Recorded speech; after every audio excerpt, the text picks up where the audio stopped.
In this quick video, I'm going to show you how you can convert a Base44 web app into an APK file. Open up Base44, then click on Apps and select the app which you want to convert into an APK file. And once you have your app loaded, we will click on Publish, and here make sure that your link for your app works.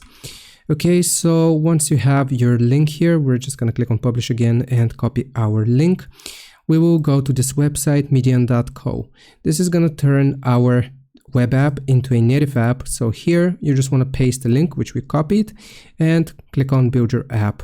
Now here you will need to provide a valid email to so you can secure your app, and you will click on Start Building My App.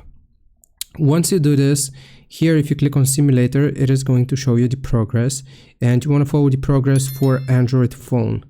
Now, while you wait, you can click on Build and Download here, and you will see APK/AAB file.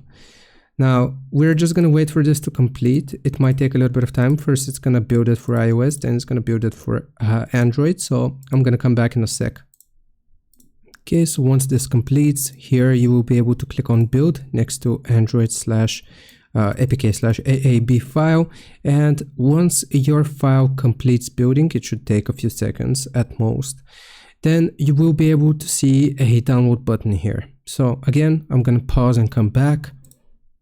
Okay, once this completes, you can click on Download, and then you will select APK file, and it's going to download your app in APK format. Hope this helps. Leave a like and sub. I'll see you next time.